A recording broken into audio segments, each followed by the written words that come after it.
Donc, je suis Audrey Moulin, je suis Lead Quality Assurance Analyst chez Le Bon Coin depuis 4 ans maintenant. Et ça va faire 2 ans que je suis passée Lead, parce qu'avant, j'étais juste Quality Assurance Analyst. Le cheminement dont je vous parlais. Alors, il se trouve qu'avant, quand j'étais plus jeune, au niveau du bac, j'ai dû réfléchir à mon parcours professionnel. Et comme beaucoup peut-être d'entre vous, je ne sais pas, mais j'étais complètement larguée. J'étais là en mode, mais qu'est-ce que je vais faire? Je n'en ai aucune idée, je ne sais pas ce que j'aime et ce qui me plaît. Il se trouve qu'à l'époque, je faisais beaucoup de dessins. Donc mes proches m'ont dit, bah, écoute, comme tu aimes le dessin, bah, pourquoi ne pas te reconvertir, enfin aller dans le graphisme? Donc je me suis dit oui, pourquoi pas. J'avais aucune idée de ce que je voulais faire. Donc je me suis un petit peu laissée porter. Et en fait, j'ai fait mon premier BTS, donc de graphisme. Malheureusement, je ne l'ai pas obtenu. Et là, je me suis dit, bon, ok, je retourne à la case départ. Qu'est-ce que je fais maintenant? Et en fait, comme il y avait une partie dans le graphisme qui m'avait plu, c'était la communication, je me suis dit, bah, pourquoi pas essayer de voir la communication de façon plus générale et plus large. Du coup, je me suis dirigée vers un BTS communication. Et c'était cool. Quand j'en ai parlé à ma famille, notamment mon grand-père m'a dit, toi, Audrey, tu vas aller dans la communication, t'es hyper timide, hyper réservée, t'es même pas capable d'appeler pour commander une pizza, pourquoi tu vas faire de la communication? Bon, je ne l'ai pas écouté, j'y suis allée, j'ai appris des choses, etc. J'arrive à la fin de mon BTS et je me dis, ok, retour à la case départ, c'est cool, j'ai un BTS de communication, mais j'aime l'école, j'aime apprendre, donc du coup, qu'est-ce que je fais maintenant? Et il se trouve que dans mon BTS, j'avais une personne qui avait été dans le marketing et qui a voulu continuer dans un master de marketing. Et je me suis dit, ah, allez, c'est parti, on se lance, et je l'ai suivi. Il se trouve qu'il y avait une partie avec une option pour la stratégie digitale, donc à l'époque, déjà, je voulais me diriger vers quelque chose comme ça. Et là, il faut imaginer qu'il se passe 5 ans et que je me retrouve chargée de communication à la fin, en étant embauchée et en me disant « Ok, je suis là, mais je ne sais pas trop comment je suis arrivée là. » Bon, là, je vous en parle avec un peu de recul et j'ai pu vous détailler, mais à l'époque, j'étais un petit peu larguée. Donc, au fur et à mesure, donc, je me pose de plus en plus de questions. Je me dis « Mais qu'est-ce que je fais là? Qu'est-ce que j'apprécie vraiment? Pourquoi je me retrouve ici ?»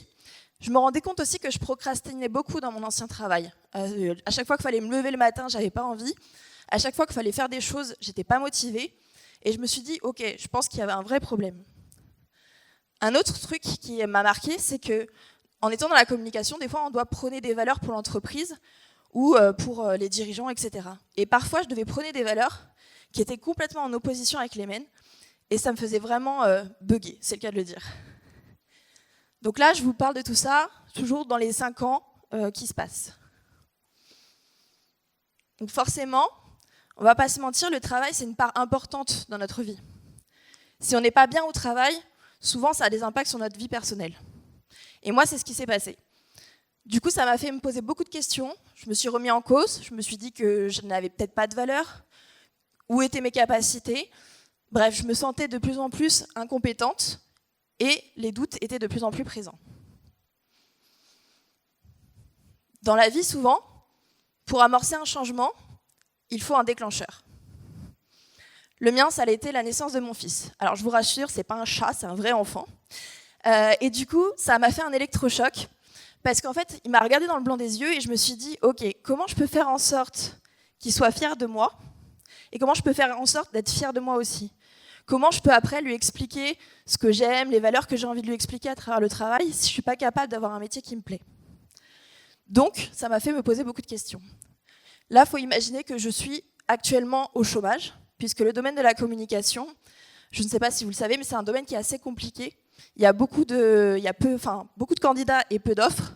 La rémunération n'est pas toujours à la hauteur. Bref, c'est un univers qui est un peu moins simple que l'IT, on ne va pas se mentir. Ok, maintenant que je me suis dit que je ne suis pas là où je veux être, bah vers quoi je vais?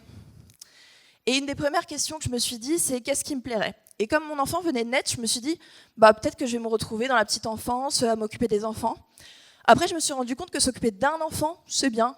Les autres, ils auront d'autres personnes pour s'occuper d'eux. Et du coup, je me suis dit, ok, bon, bah, si c'est pas ça, qu'est-ce que tu aimes?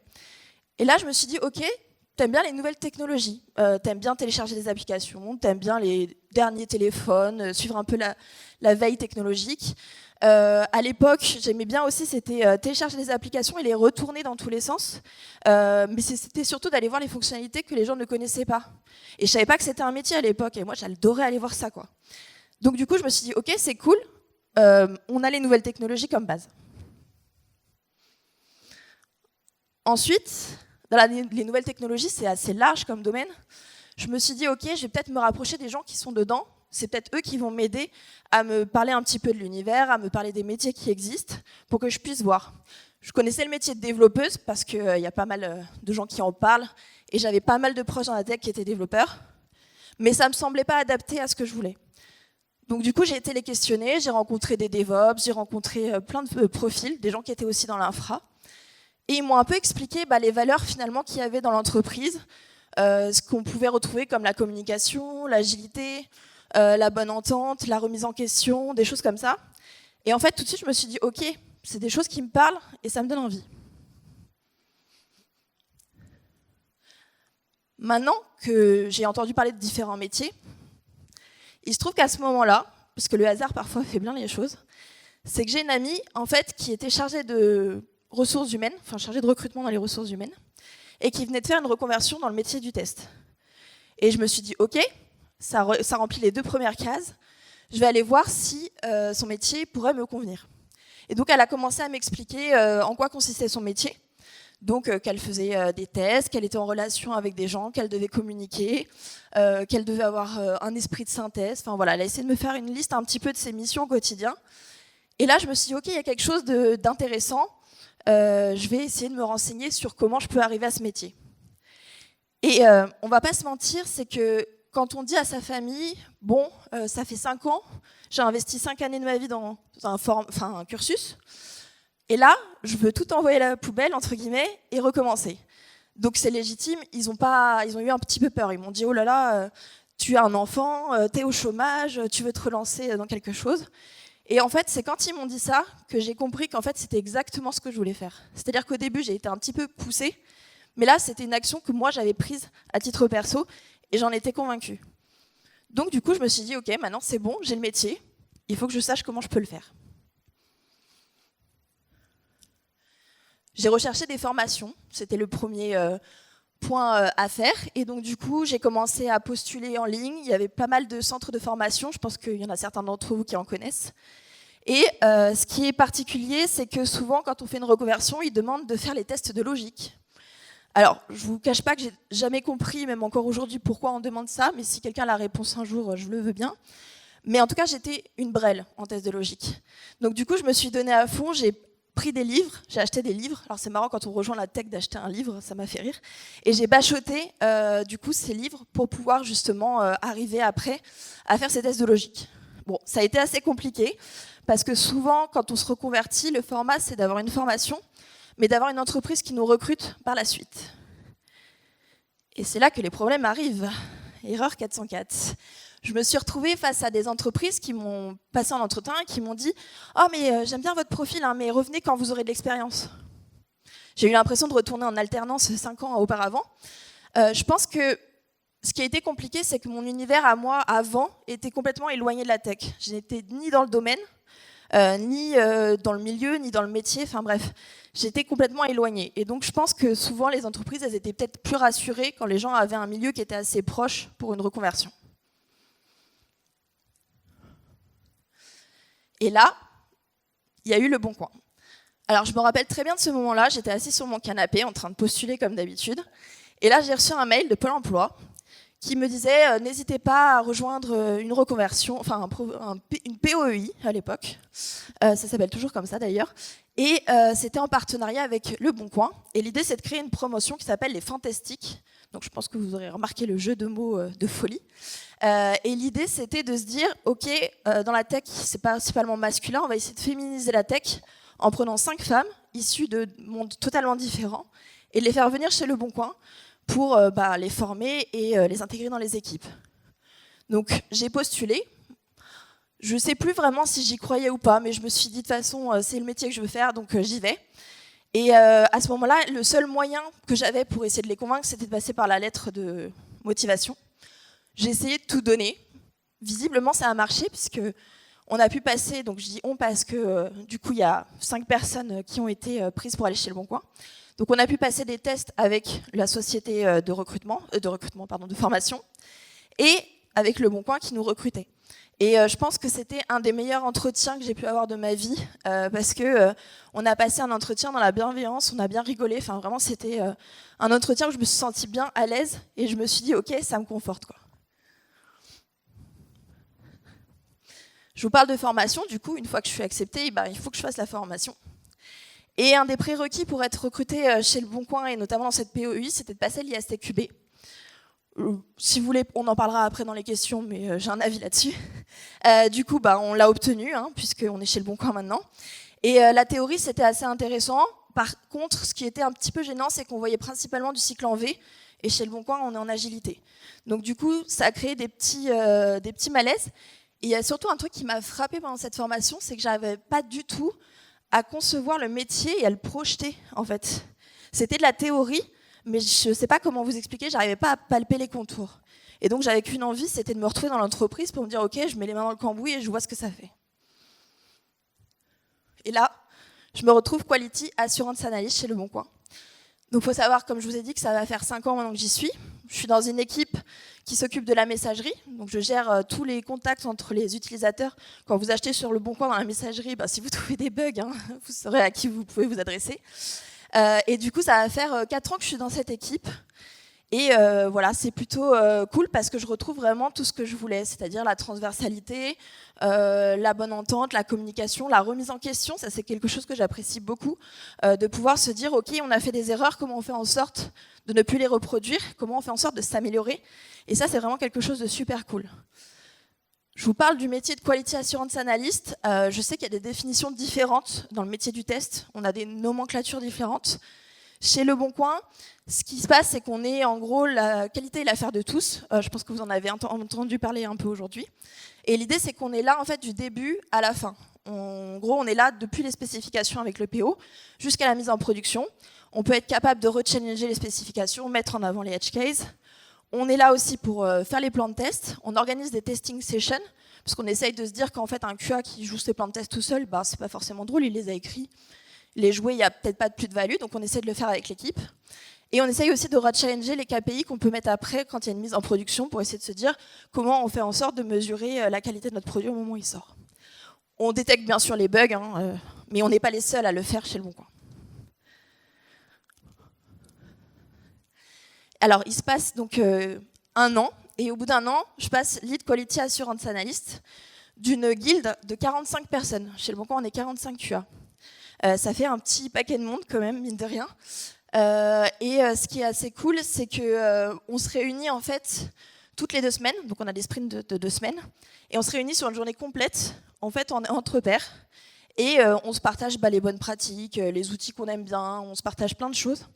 Et donc c'est plutôt cool parce que ça nous permet de nous améliorer, ça nous permet de rechallenger nos process, etc. Un lead, pareil, je vais vous donner peut-être une définition, puisque ça peut avoir n'importe quelle définition. L'idée du rôle du lead chez Le Bon Coin, il faut imaginer que dans toutes les stacks, il y en a. Donc les web ont aussi des leads, les back-ends, etc. Et le lead, en fait, c'est quelqu'un qui va donc gérer cette fameuse journée de réunion entre pairs, qui va être là pour essayer de coordonner les équipes, essayer de définir la stratégie aussi de test et la vision commune que veut prendre l'entreprise, bien sûr en collaboration avec l'ensemble des parties prenantes. Et donc on est là pour assurer aussi le lien avec, par exemple, les membres du DIRTech. Je vous parlais des skills. Souvent, quand on fait une reconversion, on croit qu'on repart de zéro.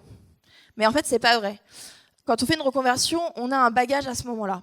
Et là, moi, il se trouve que j'avais forcément la communication dans mon bagage, vu que c'était la branche que j'avais prise. Et du coup, la communication, ça m'aide beaucoup au quotidien, parce que je suis dans une équipe pluridisciplinaire. Je suis avec des managers, des PO, des développeurs multistack. Et du coup, je ne m'adresse pas à eux de la même façon. Il y a des fois où je dois adapter ma communication pour pouvoir m'adresser à eux. Et donc ça, c'est plutôt cool. Pareil, je dois parfois faire des rapports ou des synthèses, et la communication peut m'aider à ce niveau-là. La curiosité, c'était présent aussi dans mon ancien métier. Vu que j'étais dans la communication, parfois, il fallait faire des événements, trouver des nouveaux outils, faire des choses pour les réseaux sociaux, etc. Et donc, la curiosité, c'était super important. Et c'est ce que je retrouve au quotidien aussi dans le métier de QA. Et c'est, je crois, la partie qui me plaît le plus dans ce métier. Et ensuite, j'ai été dans l'événementiel par le passé. J'ai pu organiser justement des conférences, des réunions avec 300 personnes, etc. Donc du coup, ce côté événementiel et prise de parole, alors même si là, je ne vais pas vous mentir, je suis un peu en PLS, mais je me suis quand même donné les moyens de venir ici pour vous expliquer ça. L'événementiel, c'est quelque chose qui m'a aidé justement à passer lead, puisque justement, je maîtrise un peu la prise de parole, donc du coup, j'ai pu, je pense, appuyer mes compétences là-dessus. Si vous deviez retenir une première chose de cette première partie, c'est que la vie, elle n'est pas linéaire. En fait, finalement, vous commencez par faire un métier, puis vous apprenez de ce métier, vous voyez ce qui vous plaît, ce qui vous plaît moins, et ça vous permet d'évoluer et de vous diriger vers vraiment ce qui vous convient au fur et à mesure du temps. Il y en a qui ont la chance d'y arriver dès le début, et ça, c'est plutôt cool. Et puis, il y en a comme moi qui cheminent un petit peu, mais c'est OK, et ça ne veut pas dire que la valeur est plutôt défavorable pour nous. Ce qui est super important aussi, c'est de parler de votre métier. Je vous parlais du fait que j'avais fait du graphisme avant. Si j'avais su que, par exemple, le métier du UX, UI designer existait à l'époque, ben peut-être que je me serais intéressée à celui-ci et j'aurais tenté ma chance. Pas plus tard que ce week-end, j'ai une amie qui est graphiste, qui justement cherche à se reconvertir. Et direct, je lui ai expliqué le métier et j'ai essayé de la mettre en contact avec des gens pour que justement elle essaye de se diriger vers cette voie. Donc c'est super important de parler de notre métier pour essayer de susciter potentiellement des vocations. Là, je vous parle de la partie peut-être qui va plus vous impacter, puisque là, je vous ai un petit peu raconté ma vie. Mais il y a aussi le fait que vous êtes des accompagnants potentiels. Quand on est en reconversion, l'idée, c'est pas de dire qu'on est une petite chose fragile qui a besoin qu'on nous tienne la main. On essaie de se donner par nous-mêmes, on essaie d'apprendre et d'obtenir nos réussites. Mais par contre, on a besoin d'accompagnants et on a besoin de gens qui sont là avec nous. Je vous remets un petit contexte juste pour vous expliquer les différents types d'accompagnants. C'est que une fois que j'ai été embauchée chez Le Bon Coin, après les 3 mois de formation, je me suis retrouvée dans une équipe donc, qui est la messagerie, pardon. Et en fait, ce qui s'est passé, c'est que j'ai eu un mentor pendant 3 mois qui est resté avec moi et qui m'a expliqué le métier. Ça m'a permis en fait de voir petit à petit comment il travaillait. Donc j'ai fait une première phase d'observation pour voir un petit peu tout ce qu'il faisait. Une deuxième phase où là j'ai pu commencer à faire un petit peu avec lui, mais tout en étant accompagnée. Et une troisième phase où on a essayé de se répartir justement les scopes et se dire bah toi tu prends la moitié et moi l'autre moitié. Et au bout de 3 mois, comme on ne peut pas être 2 QA analystes chez Le Bon Coin, eh ben, il est parti dans une autre équipe. Et là, je ne vous cache pas que j'ai eu un petit peu peur parce que je me suis retrouvée toute seule à me dire ok, tu es sur un site Le Bon Coin qui a un trafic genre juste énorme et si tu gères mal la qualité dans l'équipe, bah, en fait ça fait peur quoi. Donc je me suis retrouvée solo. Donc l'accompagnement numéro 1 que je vais vous parler, c'est le fait d'avoir un buddy QA senior. Ce qui est cool dans les entreprises où il y a plusieurs QA analystes, c'est d'essayer de trouver quelqu'un justement qui a ce rôle de senior qui peut vous accompagner et qui peut vous aider justement à trouver des solutions, etc. Par contre, un des biais ou des risques qu'il peut y avoir, c'est que parfois, quand on a quelqu'un à côté de nous pour nous aider, on peut avoir ce réflexe de se dire bah, « je vais lui demander de l'aide ». Et ce qui est cool. Mais lui, ce que j'ai apprécié avec ce buddy, c'est qu'il m'a dit « ok, je te laisse te débrouiller, mais si vraiment, vraiment tu galères, tu viens me voir ». Mais tu essaies de trouver par toi-même, tu essaies de chercher par toi-même, tu essaies de te donner. Et ça, j'ai beaucoup apprécié dans cet accompagnement. Et en fait, pour vous expliquer un des biais, par exemple, que j'ai pu avoir, c'est qu'à un moment donné, il me dit, tiens, je te donne l'URL qui permet de tester le bac à sable. Donc là, je me dis, cool, je vais pouvoir aller dessus et tout. Et puis, innocemment, et sans prendre la peine de réfléchir de quoi que ce soit, je lui ai dit, mais c'est quoi l'URL de la prod? Il m'a regardé en rigolant en disant, bah, c'est leboncoin.fr. Ah oui, en effet. Donc voilà, donc ça c'était un truc, ça m'a fait rire maintenant, et ça vous fait rire je pense. Sur le coup, ça m'a pas du tout fait rire, je me suis sentie très bête. Et c'est là où je me suis dit que en fait, parfois, il faut pas... alors c'est bien de compter sur quelqu'un et de poser ses questions et d'avoir des réponses, c'est pas ce que je dis, mais qu'il faut quand même mesurer les questions qu'on va poser, histoire d'éviter des questions parfois qui paraissent évidentes. Un autre accompagnement que j'ai pu avoir, c'est les fantastiques. Comme je vous l'ai dit, on a fait une reconversion. On est arrivé à 5 chez Le Bon Coin. Et on est toujours 5 chez Le Bon Coin, donc ce qui est cool, c'est qu'on est toutes restées. Et le gros point positif d'arriver en groupe comme ça, c'est qu'en fait, on a pu avoir un groupe qui s'est suivi pendant plusieurs années. Même des fois encore, on se capte et on se parle toutes les 5. Et en fait, l'idée, c'est de se dire qu'on a un espace de gens qui finalement évoluent de la même façon que vous et à la même vitesse que vous, et rencontrent les mêmes obstacles ou les mêmes réussites. Et donc, ce qui est cool, c'est de pouvoir finalement avoir un point. Donc, nous, on se voyait une fois par mois à peu près, et en fait, on s'échangeait nos réussites, nos fails, enfin tout ce qu'on voulait. Et ça nous permettait de décharger un petit peu émotionnellement ce qu'on pouvait vivre. Et ce qui est super cool, c'est là que je vous parle des fantastiques, mais par le passé, Le Bon Coin a fait aussi un autre programme de reconversion, mais pour des femmes qui se rendaient dans le monde du développement. Et ce qui est cool, c'est qu'ils nous ont mis en relation avec elles dès le début. Donc en fait, elles avaient 3 ans d'avance sur nous, sur la reconversion, et elles ont pu nous dire, attention, à tel moment tu vas arriver là, à tel moment tu vas vivre ça, si tu vis ça, c'est ok, c'est pas grave. Et en fait, ça, c'était plutôt cool parce qu'on avait le court terme avec les filles qui étaient là en même temps que moi, mais on avait aussi le long terme avec celles qui étaient déjà là depuis un moment. Un autre accompagnement en groupe, c'est la guilde. Je vous en parlais tout à l'heure.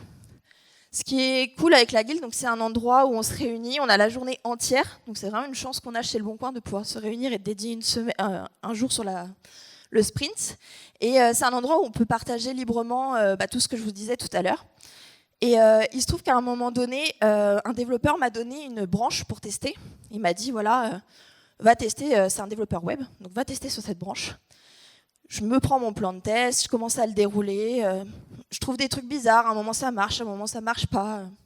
Je capte pas trop, et puis au bout de 30 minutes, je sais pas pourquoi, je regarde l'URL, et là je me rends compte que je suis pas sur la branche où il y a le développement. Je suis sur la branche principale, en fait il n'y a pas du tout la nouvelle fonctionnalité. Et là, j'ai eu un grand moment de solitude parce que je me suis dit, ok, t'as perdu une demi-heure, t'es même pas capable de regarder une page et de voir que l'URL n'était pas bonne. Je pense que vous voyez que moi et les URL, c'est peut-être un petit problème. Hein. C'est la deuxième fois que ça m'arrive. Et du coup, je me suis dit, ok, tu te sens nul. Et je l'ai partagé en GuildQA. Et ce qui était bien, c'est que, en fait, il y a des seniors qui m'ont dit, mais attends, le nombre de fois où ça m'arrive, où ça m'est arrivé, parce qu'il y en a à qui ça arrive encore, et même moi, des fois, ça peut m'arriver. Par contre, je le détecte plus vite. Je mets plus une demi-heure, je mets peut-être 2-3 minutes. Mais du coup, voilà, c'était cool de se dire qu'en fait, finalement, même des seniors pouvaient vivre des fails, et qu'en fait, c'était pas tout lié à la reconversion, mais c'était aussi des choses qui pouvaient arriver à n'importe qui, finalement. Le dernier accompagnement, et non pas des moindres, c'est le management. Je ne sais pas si vous connaissez le syndrome de l'imposteur. En gros, c'est d'imaginer que vos réussites ne sont pas liées de votre propre fait, mais l'alignement des astres ou le sens du vent qui a bien tourné. Et donc, du coup, vous vous retrouvez avec des réussites et vous n'êtes pas capable d'expliquer. Et en fait, ce qui s'est passé, c'est que j'ai eu plusieurs managers sur ces 5 ans.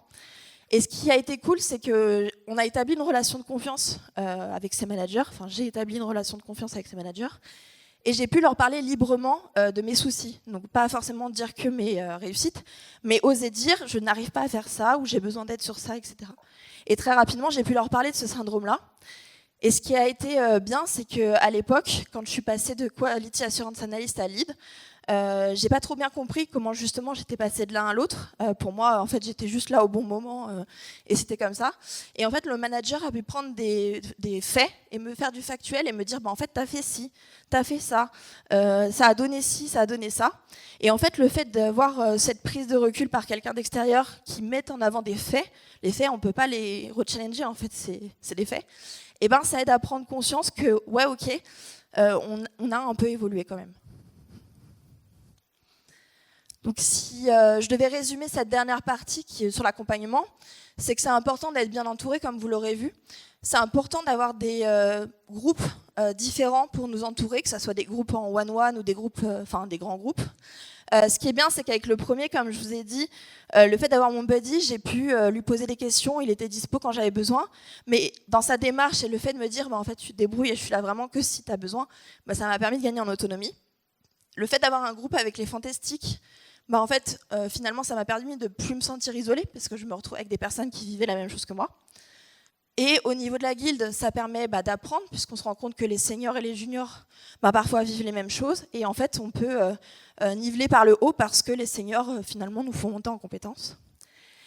Et le management, comme je vous l'ai dit, c'est bien, ça permet de prendre conscience de son évolution parce que parfois on a la tête dans le guidon et en fait on ne se rend pas compte du tout de là où on en est et comment on avance. Et maintenant, donc comme je vous l'ai dit, la communication c'est toujours pas mon fort, mais je me suis donné comme défi de venir quand même vous faire un talk et vous en parler. Mais en attendant, tout ce que j'ai pu avoir comme aide sur toutes ces années, j'essaye maintenant, dans mon rôle de lead ou même au quotidien, finalement d'injecter ça et d'aider les gens à se rapprocher, à trouver les bons canaux, à essayer d'avoir les bons communicants derrière, les bonnes personnes à contacter. Donc c'est quelque chose que j'essaye d'appliquer maintenant que j'en ai conscience et que j'en ai fait un talk, que j'essaye de les appliquer le plus possible au quotidien. Pour la dernière partie, du coup, ce que vous devez retenir de ce talk, c'est que la vie, elle n'est pas linéaire, comme je vous l'ai dit, et en fait, c'est OK d'avoir un cheminement qui peut être complexe ou qui peut être droit au but, mais ça n'empêche que votre rôle a quand même de la valeur. Et, la deuxième partie, c'est de se dire que vous avez un rôle au quotidien, vous pouvez accompagner ces gens en reconversion et vous pouvez les aider comme vous pouvez. Comme on dit, seul on avance plus vite et ensemble on avance plus loin. Voilà, c'est un petit peu l'idée derrière ça.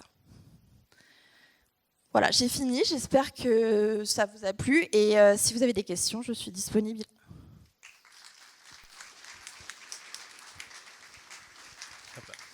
Hop.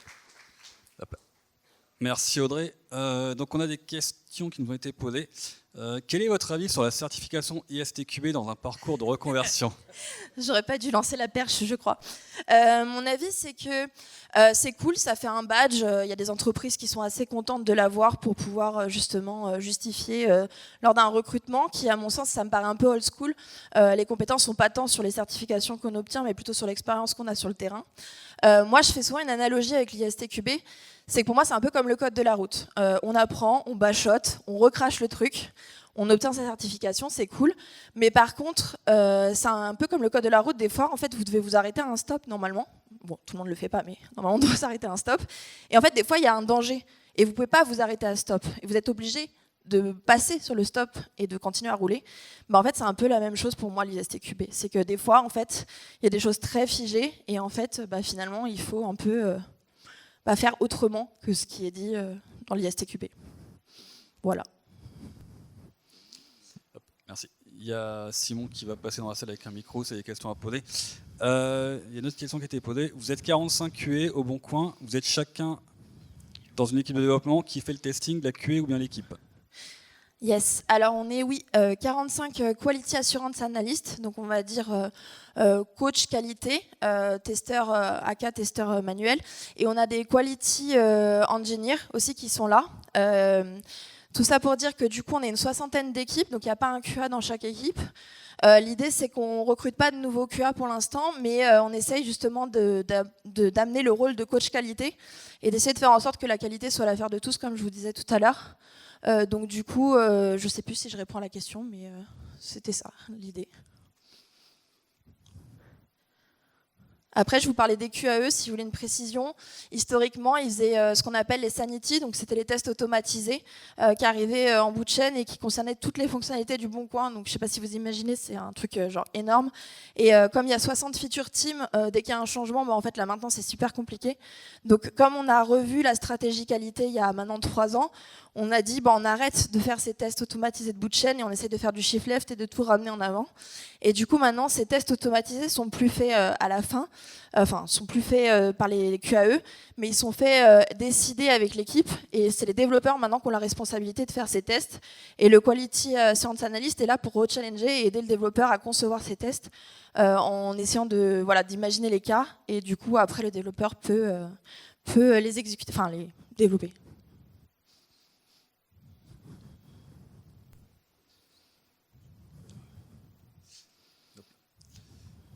On a une autre question qui nous a été posée. Et maintenant, est-ce que tu es buddy à ton tour ? Buggy ? Buddy. Oui, ça m'est déjà arrivé d'être buddy justement, ouais, dès qu'il y a des nouveaux entrants. Alors j'essaye de pas être la seule à avoir ce rôle-là parce que même si j'aime bien, je pense que c'est intéressant de le faire tourner aussi parce que même si on est dans la même vision de la stratégie qualité, on essaye aussi de garder un petit peu notre esprit dans chaque équipe. Et donc du coup, ce que va faire une équipe va pas forcément être exactement la même chose ailleurs, donc du coup je trouve ça plutôt bien de pouvoir partager ce rôle de buddy. Mais ouais, j'ai déjà onboardé 2 ou 3 personnes, mais nous ce qu'on fait chez Le Bon Coin, c'est qu'on prend un sprint et on fait un vie ma vie en gros. Donc on l'applique aussi au QA. Le QA, quand il arrive, il a 2 semaines où il passe dans une autre équipe que la sienne. Bonjour. Alors déjà, merci beaucoup pour la présentation. J'avais juste une petite question sur toi, ton organisation. Quand tu es passé du coup QA solo à lead, quelle stratégie tu as mis en place pour pouvoir organiser ton travail juste perso et en fait coordonner celui de toute l'équipe? Yes. Quand je suis passée solo, du coup, ce qui a été un peu compliqué, c'est que le rôle de coach quality, il nécessite d'avoir, je pense, une certaine expérience et une prise de recul sur le métier. On ne peut pas forcément le faire tout de suite. Et en tout cas, ma stratégie, c'était vraiment d'être, entre guillemets, testeuse, vraiment à la lettre, comme on peut le penser. Et donc, du coup, j'ai essayé justement de retourner le produit dans tous les sens, de tester tous les cas. Je voulais un peu tout tester tout le temps. Et donc ça a été ma stratégie, c'était finalement d'essayer d'apprendre à connaître le plus possible le produit, d'essayer de comprendre techniquement aussi les choses, comment ça se passait, essayer aussi beaucoup de poser des questions aux développeurs pour essayer de comprendre leur métier, leur approche, leur façon de penser. Donc je pense que ça a été principalement ça. Après la charge de travail, du coup, elle s'est retrouvée doublée, vu qu'on était 2 QA, on s'était réparti ça. Donc ça faisait qu'on était en 50-50. Et très vite, je me suis rendu compte, quand je me suis retrouvée toute seule, avant qu'on ait la stratégie qualité, que finalement, je me faisais un petit peu submerger, puisque je recevais tout d'un coup, je devais tout tester. Et on se retrouvait un petit peu bloqueur, et on était un peu le goulot d'étranglement.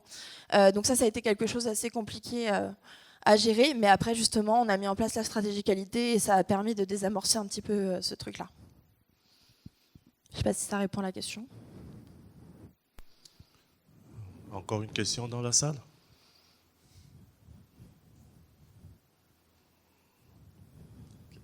Donc moi j'en ai encore 3. Est-ce qu'au Bon Coin existe le shift left testing? Est-ce que le QA fait partie des meetings avec les PO, UX et met en place des scénarios ou bien les risques à tenir en compte? Oui. C'est ce que je disais, du coup on a fait une stratégie qualité, donc comme je vous le disais avant, c'est que le QA, s'il voulait, il était goulot d'étranglement, il devait tout tester, et en fait on s'est posé et on s'est dit ok, comment on fait en sorte d'améliorer la qualité, parce qu'on a vu pas mal de graphiques, de choses comme ça qui nous indiquaient que la qualité n'était pas forcément au beau fixe, et on s'est réunis, mais pas que avec les quality assurances, on s'est réunis aussi avec des product owners, avec des directeurs de tribe, parce qu'on fonctionne aussi en tribe, avec des sponsors, enfin on essaie vraiment de réunir toutes les personnes finalement qui pouvaient être partie prenante de la qualité, aussi les développeurs bien entendu. Et donc en fait quand on a dit ok, on va essayer de rechallenger tout ça et faire une stratégie qualité. Alors moi je vous parle de ce truc là, mais j'étais pas là à ce moment là en tant que lead, donc je vous en parle avec un petit peu de recul, mais par contre moi j'ai pu prendre la suite après. Et ce qui s'est passé, c'est qu'on a défini que finalement, comme je vous disais, le shift left, on allait l'appliquer, et que les QA, finalement, ils étaient là du début à la fin. Ils sont là. Alors, on a les 3 amigos, qu'on appelle plus grooming maintenant, parce que apparemment, c'est pas un terme qui doit être utilisé. Et du coup, on est présent à ce moment-là, et c'est un des rituels, je pense, qui est le plus important chez Le Bon Coin, parce que c'est là où vraiment, en fait, on peut rechallenger les choses, on peut mettre en avant les edge cases, on peut essayer de se dire comment on va faire en sorte que sur la vie de construction de cette fonctionnalité, la qualité elle va être présente à tous les moments, en fait, finalement, du début jusqu'à la fin. Et c'est là aussi où on applique ce qu'on appelle la ventilation des tests. En gros, on se dit, ok, on a fait des UAT, des User Acceptance Tests, et on va les dire, ok, celui-là il va être plutôt en TU, celui-là il va plutôt être en TI, ou celui-là il va nécessiter des tests manuels parce qu'on ne peut pas faire autrement. Et c'est là où on va définir si on automatise aussi ou pas les fameux tests qu'on a rapatriés chez nous. Donc ça, c'est un petit peu l'idée générale.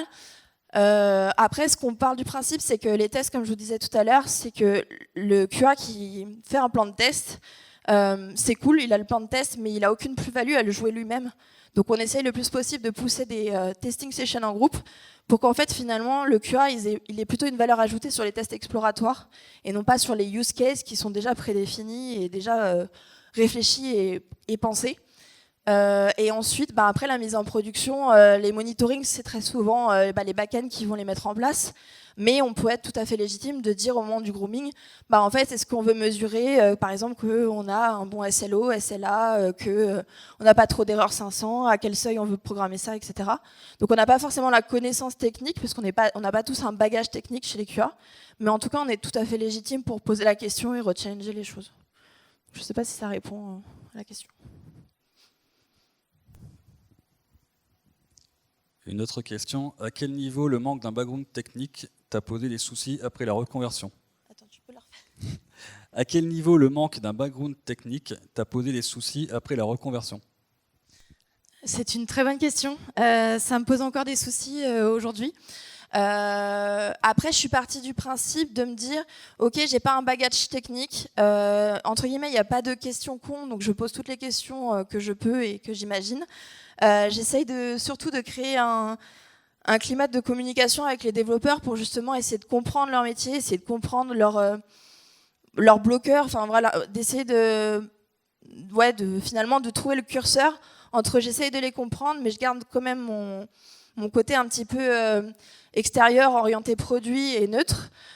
Du coup, ça me pose problème et pendant longtemps, j'ai réfléchi à me dire est-ce que je fais pas des formations pour justement apprendre le côté un peu plus technique, pour essayer de me plonger un peu plus dans le code, essayer de comprendre. Donc j'ai un développeur qui m'a accompagné notamment pour que j'apprenne à coder côté web. Ça n'a pas duré longtemps, hein, c'était quelques petites choses comme ça, mais ça m'a permis de voir un petit peu, de comprendre juste l'architecture, comment ça fonctionne. Et c'est pareil, on utilise Cypress pour nos tests automatisés sur le web. Et ça, c'est quelque chose qui peut être compréhensible même quand on n'a pas un bagage tech, parce que si on comprend un petit peu le fonctionnement très rapidement et qu'on nous l'explique, en fait, ça reste quand même un langage qui est compréhensible par tous. Donc, je pense que ça peut être bien, c'est d'essayer sans forcément rentrer trop profondément, essayer de se dire qu'en fait, on n'a pas un besoin d'aller trop profondément, mais juste de comprendre la partie émergée de l'iceberg pour avoir finalement une vue, ça peut parfois suffire. Je pense que ça me questionne toujours, mais j'ai pu passer lead de la guilde et je me retrouve avec des leads hyper tech en face de moi et j'arrive à leur poser des questions et à leur répondre. Moi, je suis Madame Question, je pense que tout le monde me connaît pour ça, donc voilà, c'est mon truc.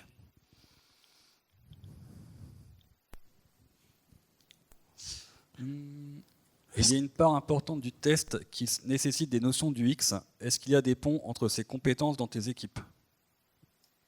Si je comprends bien la question, c'est est-ce qu'il y a des tests UI, entre guillemets? Ouais. Du coup, ça, c'est une question qui est un peu floue. On a des UX, UI qui sont avec nous chez Le Bon Coin et qui sont normalement répartis dans des équipes. Donc, soit ils ont une équipe, soit plusieurs équipes.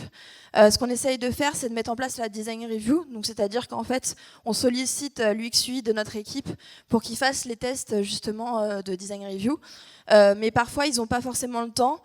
Donc, comme on a des maquettes et qu'on a un œil affûté, ça nous arrive parfois de faire ces tests-là nous-mêmes. Et parfois aussi, comme on n'est pas les seuls testeurs, il y a les PO aussi qui font ce travail-là. Donc, la design review arrive quand même toujours à être mise en place, mais ce n'est pas forcément l'UX UI qui va la faire. Puis, on a pas mal de tests aussi automatisés qui testent l'UI, donc finalement on peut aussi s'appuyer là-dessus. Ça permet aussi de voir que les changements n'ont pas eu d'impact, etc.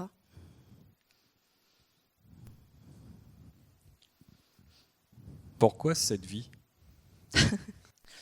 En vrai, je suis pas sûre d'avoir eu 7 métiers différents, mais pour vous raconter une petite anecdote, c'est qu'à la base j'ai peur des chats et je déteste ça.